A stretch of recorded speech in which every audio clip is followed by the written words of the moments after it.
नमस्कार दोस्तों, मैं दिव्या जायसवाल। आज के इस पॉडकास्ट सीरीज में हम उस मुद्दे के बारे में चर्चा करेंगे जो हर जगह चर्चा का विषय बना हुआ है, यूएस एंड इंडिया।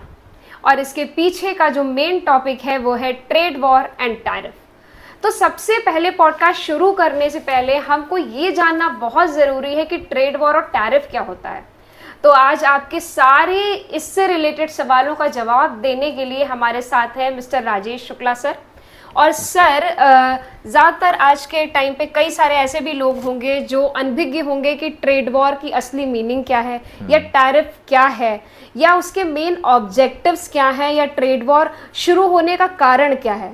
तो आप प्लीज़ हमारी उस ऑडियंस के इन सारे सवालों का जवाब देते हुए इसके बारे में बताइए।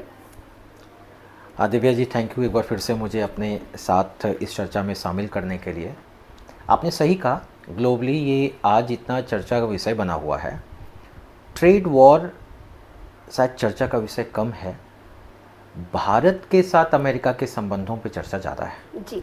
क्योंकि ये ट्रेड वॉर आज का नहीं है। ये ट्रेड वॉर की मीनिंग अगर मैं अपने लोगों को बताना चाहूँ तो ट्रेड वॉर एक इकोनॉमिक डिस्प्यूट है, एक कॉन्फ्लिक्ट है। और ये नॉर्मली जब एक कंट्री ये परसीव करता है कि कोई दूसरा कंट्री अनफेयर ट्रेड प्रैक्टिसेस से उसके यहाँ की इकोनॉमी को डिस्टर्ब कर रहा है, तो वो उसे रोकने के लिए कुछ ऐसे रेस्ट्रिक्शंस, कुछ ऐसे टैरिफ यानी कि एक्स्ट्रा उसके ऊपर चार्जेस लगाता है, जिससे कि उसका वो प्रोडक्ट उसकी मार्केट में महंगा हो जाए और उसकी मार्केट को डिस्टर्ब न करने पाए, जिससे कि उसके यहाँ के प्रोडक्ट ज़्यादा मार्केट में सर्कुलेट करें। इसको दूसरा कंट्री कैसे रिस्पॉन्ड करता है? दूसरे कंट्री को लगता है कि वो हमें रोकने के लिए ये सब कर रहा है, तो वो अपने यहाँ उनके इंपोर्ट पर वो जवाबी टैरिफ लगाना शुरू कर देता है। धीरे धीरे ये इतना बढ़ता जाता है कि ये एक तरीके से उनके इंटरनेशनल ट्रेड को डिस्टर्ब करना शुरू कर देता है। और इसी को ट्रेड वॉर हमारे ग्लोबल मीडिया जगत में कहा जाने लग जाता है। ये एक्चुअली अपने अपने ट्रेड को, अपने अपने डोमेस्टिक बाज़ार को बचाने का एक एफर्ट है। नेगेटिवली कभी कभी से प्रेशर टैक्टिक्स के रूप में इस्तेमाल करते हैं, लेकिन पॉजिटिवली अगर देखें कंट्री के अपने पॉइंट ऑफ व्यू से, तो वो अपने ट्रेड बैलेंस को, यानी कि जो उसका व्यापार घाटा है, बैलेंस ऑफ पेमेंट है, कभी कभी उसको बैलेंस करने के लिए ऐसे करता है। फॉर एग्जांपल इंडिया को देखें तो इंडिया 2024 में लगभग $40 बिलियन का उसने इंपोर्ट किया अमेरिका से, और लगभग $80 बिलियन का एक्सपोर्ट किया। अमेरिका परमानेंट भारत के साथ व्यापार घाटे में है।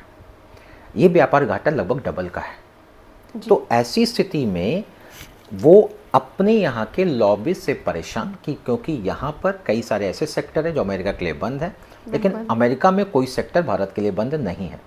तो वो इसको अनफेयर मान रहा है, अनफेयर मानते हुए इसके ऊपर टैरिफ लगा रहा है, जिसे ग्लोबल मीडिया में एक ट्रेड वॉर की तरह एक्सप्लेन किया जा रहा है। अच्छा, ओके।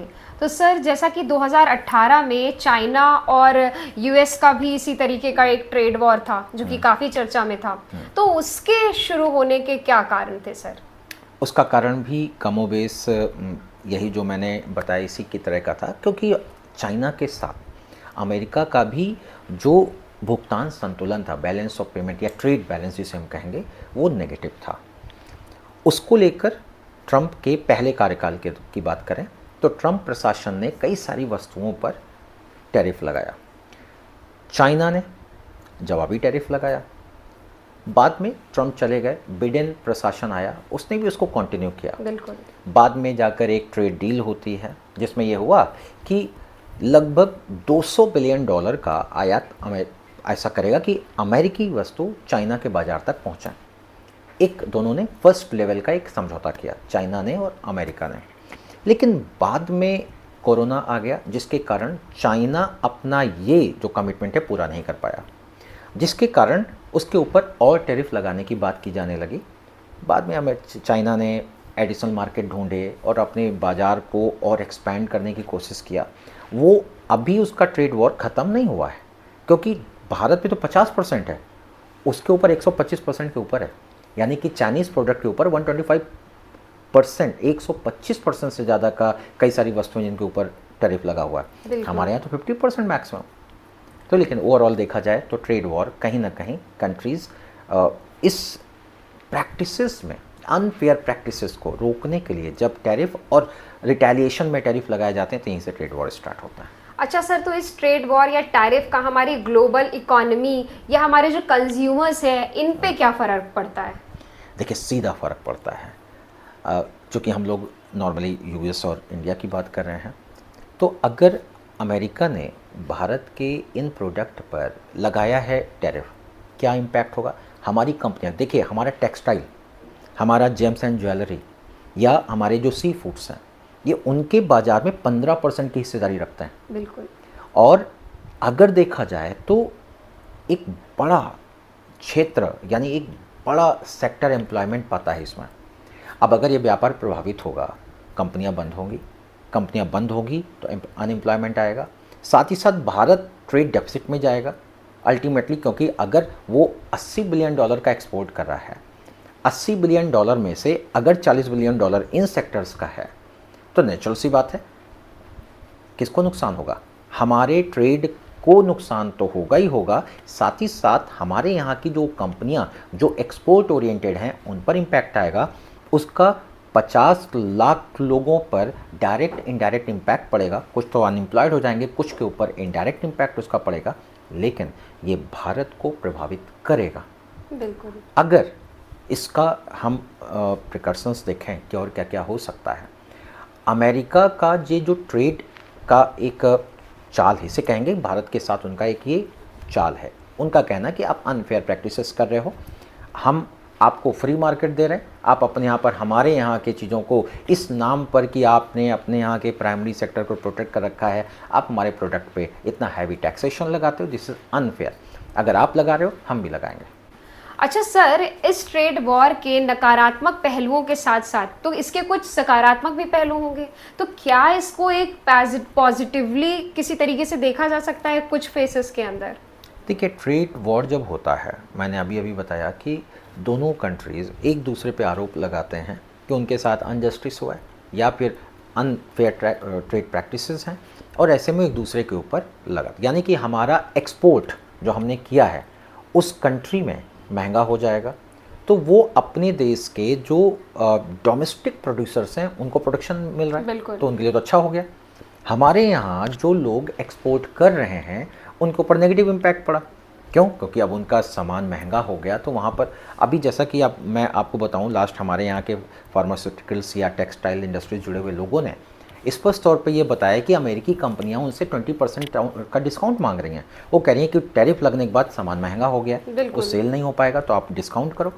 अब ये डिस्काउंट करेंगे तो अपना कॉस्ट कहाँ से निकालेंगे? सेकेंडली, अगर इनका सामान महंगा है तो कंपटीशन में और ज़्यादा उसको प्रॉब्लम आएगी। ऐसे में वो जब सेल नहीं कर पाएगा तो यहाँ से एक्सपोर्ट पे इम्पैक्ट पड़ेगा। अमेरिका का एक पॉइंट ये है कि जब एक्सपोर्ट कम होगा वहाँ से इंपोर्ट के बराबर ही आ जाएगा तो बैलेंस हो जाएगा, उनका ये मानना है। लेकिन इसके पॉजिटिव डायमेंशन उस कंट्री के लिए तो है ही। क्या अर्जित करेगा वो? रेवेन्यू, क्योंकि बहुत हाई लेवल जगह से काम करके काफ़ी ज़्यादा अमेरिका ने अलग फील्ड खोजेगा। अगर अमेरिका ने 50% मानिए टैरिफ हमारे ऊपर लगाया तो उसको टैक्सेस मिले ना। बिल्कुल। दूसरा, उसके यहाँ के होम प्रोडक्शंस और ज़्यादा इनरिच होंगे। क्यों? क्योंकि जब यहाँ का सामान वहाँ महंगा बिकेगा तो उनके सामान सस्ते होंगे और उनको और ज़्यादा एम्प्लॉयमेंट जनरेट होगा उनकी कंट्री में, तो उनके लिए तो पॉजिटिव ही पॉजिटिव है। लेकिन हमारे लिए नेगेटिव है क्योंकि हमारे यहाँ अनएम्प्लॉयमेंट बढ़ेगा। दूसरी बात, हमारे यहाँ पर जो कंपनियाँ हैं जो इस फील्ड में लगी हुई हैं वो हमारे टैक्सेशन में तो बहुत बड़ा रोल प्ले कर रही हैं ना, हमारी इकोनॉमी में उनका बहुत बड़ा हिस्सा है। बिल्कुल सर। जब वो आय ही अर्जित नहीं करेंगे, जब उनका कंपनी में किसी न किसी प्रकार से जब जो उनकी प्रॉफिट है वो कम होगा तो टैक्स भी कम होंगे, तो कहीं ना कहीं देखा जाएगा तो इस एक कंट्री के लिए नुकसान दूसरे कंट्री के लिए फ़ायदा होता है। ट्रेड वॉर में हमेशा वो कंट्री जो एक्सपोर्ट ओरिएंटेड है वो और जो इंपोर्ट ओरिएंटेड है वो दोनों अपनी अपनी दृष्टि से अपने अपने इस ट्रेड प्रैक्टिसेस को सही साबित करने की कोशिश करते हैं। तो अगर ट्रेड वॉर के नेगेटिव इफेक्ट्स हैं तो इसके कुछ पॉजिटिव एस्पेक्ट्स भी हैं, है ना? उसको भी ट्रेड वॉर के नहीं कहेंगे, टैरिफ के जो टैरिफ लगाए जा रहे हैं उसके। ट्रेड वॉर तो ट्रेड को नुकसान ही पहुंचा रहा है, कहीं ना कहीं भरोसे को कम करता है, इन्वेस्टर्स के भरोसे को कम करता है, प्रोड्यूसर्स के भरोसे को कम करता है। तो ट्रेड वॉर कहीं पे भी अर्थव्यवस्था के लिए या वैश्विक अर्थव्यवस्था के लिए अच्छा नहीं माना जाता। लेकिन कंट्रीज जो टैरिफ इम्पोज करते हैं कहीं ना कहीं उसके लिए तो बहुत पॉजिटिव है सर। हाँ सर। अच्छा, आज के टाइम पे जैसे यूएस इंडिया का ये जो एक बना हुआ है चर्चा का विषय कि जब से हमारे डोनाल्ड ट्रंप जी ने 6 अगस्त को ये डिक्लेयर किया कि एडिशनल 25% टैरिफ लगेगा हमारी इंडिया से जितने भी वस्तुएं जा रही हैं यूएस के अंदर। तो सर ये ज़्यादातर लोगों का ये मानना है कि यूएस का ऐसा एडिशनल 25% टैरिफ इम्पोज करने के पीछे का कारण कहीं ना कहीं रशिया से इंडिया का आपका जितने भी हमारे डिफेंस इक्विपमेंट्स हैं या फिर एनर्जी सोर्सेज हैं उनको परचेज करना, या फिर इसका जो भी है कि जो भी यूएस और इंडिया के बीच का ट्रेड डेफिसिट है क्या इसको कंपनसेट करना चाहता है यूएस? आप इसके बारे में क्या कहना चाहेंगे?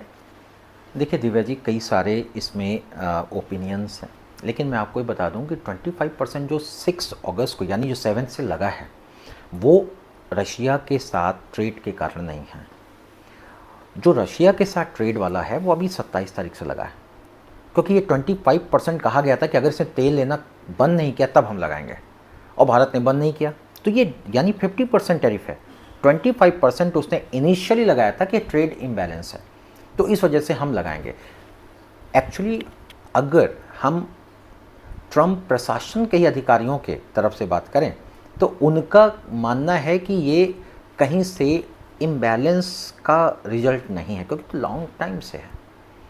इसका सबसे बड़ा कारण है उनके अकॉर्डिंग ट्रंप का भारत के साथ लेटेस्ट टाइम में कुछ मुद्दों पर नाखुश होना। बिल्कुल। भारत और पाकिस्तान के साथ वॉर में Pakistan was at the position, वो उस स्थिति में था जहाँ पर कि भारत हावी हो रहा था।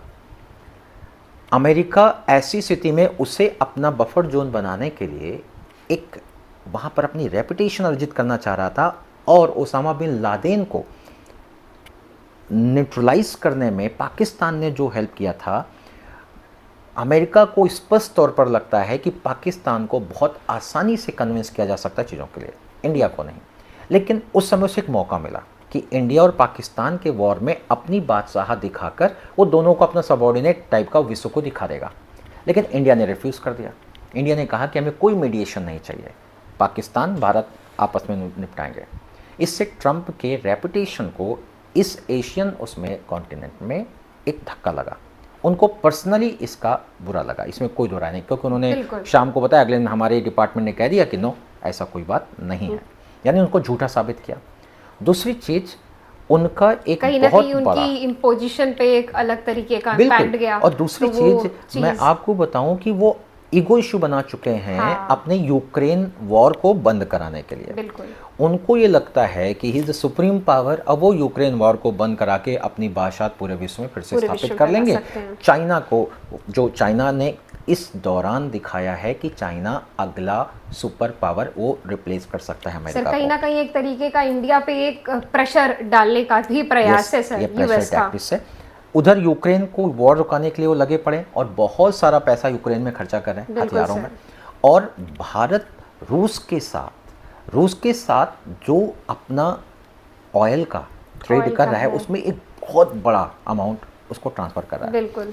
अमेरिका ये कहना चाह रहा है कि हमारे सारे एफर्ट को भारत न्यूट्रलाइज कर रहा है, क्योंकि हम इतना हथियार कब तक देंगे यूक्रेन को? युद्ध कभी रुकना चाहिए, और जब तक रूस के पास पैसा आता रहेगा तब तक कैसे रुकेगा? तो वो उसकी सप्लाई चेन को काटना चाहता है। वो कह रहा है कि भारत तो सप्लाई कर रहा है, पैसे की सप्लाई कर रहा है, रिसोर्सेज सप्लाई कर रहा है। तीसरी बात जो बियॉन्ड द कर्टन आदमी को लग रहा है, लेकिन प्रैक्टिकली पहली बात है वो, और वो है डेयरी सेक्टर का अमेरिका के लिए ना खोला जाना। क्योंकि वो शुरू से बिडेन प्रशासन ही नहीं, जितनी भारत सरकार आई, आप खाली मोदी सरकार की बात नहीं करेंगे और उधर बिडेन और ट्रंप की बात नहीं करेंगे सर, हमेशा से ही यूएस इन्वॉल्व होना चाहता था इंडिया की डेयरी सेक्टर के अंदर। 40 करोड़ से ज़्यादा जो किसान इसके ऊपर डिपेंडेंट हैं, और इसलिए इतना बड़ा सेक्टर हमारी डेयरी इंडस्ट्री पर निर्भर है कि भारत सरकार ये रिस्क नहीं ले सकता। क्योंकि वो वल्नरेबल हैं। और अगर अमेरिका या किसी भी सेक्टर के लिए खोला गया ना डेयरी सेक्टर को, तो उसका बहुत बड़ा इम्पैक्ट भारत की इकोनॉमी पे पड़ने जा रहा है। अच्छा सर, अगर यूएस हमारे इंडिया के, वैसा होगा नहीं, लेकिन अगर बाई चांस होता है, अगर ऐसा यूएस हमारे इंडिया के इस डेयरी सेक्टर में अगर इन्वॉल्व होता है, तो यहाँ इंडिया के किसानों पर और हमारे जो डेयरी उत्पादक हैं उन पर इसका क्या असर पड़ेगा? देखिए, भारत का जो डेयरी सेक्टर है अभी ये यूरोपियन सेक्टर की तरह बहुत ही डेवलप्ड नहीं है। इसे प्राइमरी सेक्टर का हिस्सा मानते हैं, क्योंकि सर एक नींव है ये, एक आई थिंक दैनिक अर्थव्यवस्था का वो भी है उनकी। हमारी अर्थव्यवस्था भले ही हाँ। इंडस्ट्री से चलती है सर्विस, लेकिन उसका बेस हमारा एग्रीकल्चर यही है ही सर, है। एग्रीकल्चर। दूसरा, ये जो हमारा डेयरी सेक्टर है इस पे निर्भरता हमारे इंडिया में लगभग 50% से ज़्यादा लोगों की है। बिल्कुल सर। 40 करोड़ लोग तो सीधे इन्वॉल्व हैं इसमें। तो ऐसी स्थिति में चूंकि ऐसा कोई भी कदम कि हम विदेशों के लिए इस सेक्टर को खोल दें, वो कहीं ना कहीं जाकर पूरे भारत की अर्थव्यवस्था और आगे आने वाली सिचुएशन बड़ी समस्या पैदा कर सकता है।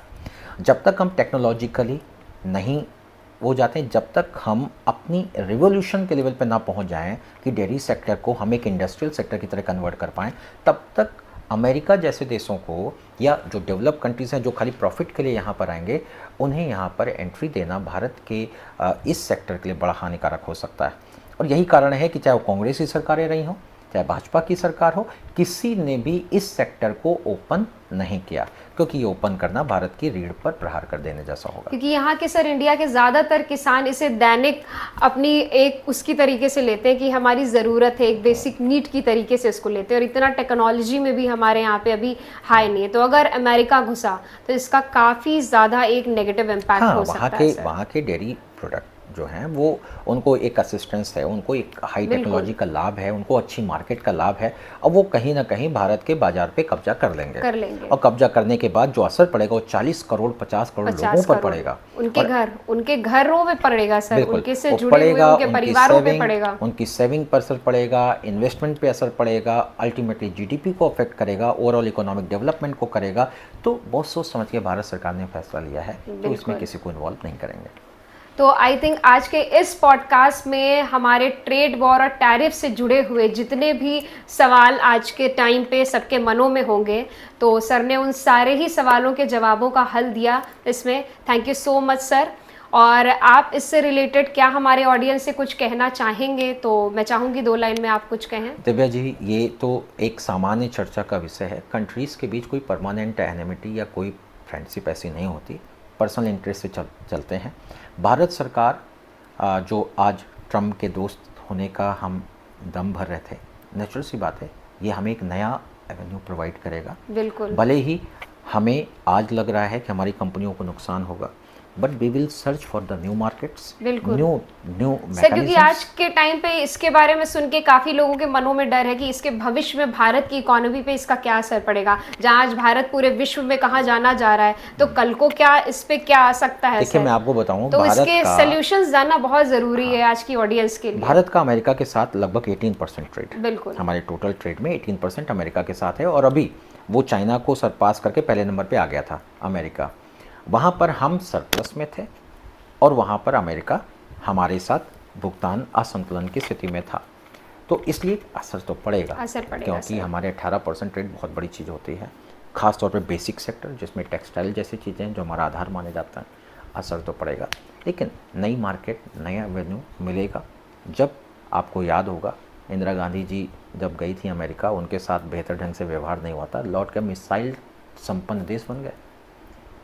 उन्होंने हमें टेक्नोलॉजी देने से मना कर दिया, हमने सेल्फ टेक्नोलॉजी डेवलप करके क्रायोजेनिक तब डेवलप करने की कोशिश शुरू कर दी। उन्होंने हमें टेक्नोलॉजी देने से मना किया, परमाणु विस्फोट के बाद हमने सारी टेक्नोलॉजी सेल्फ डेवलप कर दी।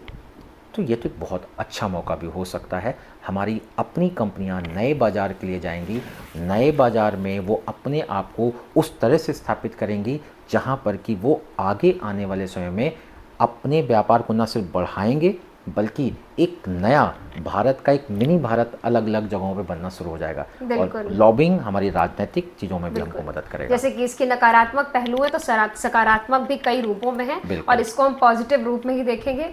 तो इसी के साथ हम एंड करते हैं अपने आज के इस पॉडकास्ट एपिसोड का और मिलते हैं अपने नए पॉडकास्ट में नए विषय पर चर्चा के साथ। तब तक के लिए बने रहिए, stay tuned. Thank you so much. Thank you, नमस्कार।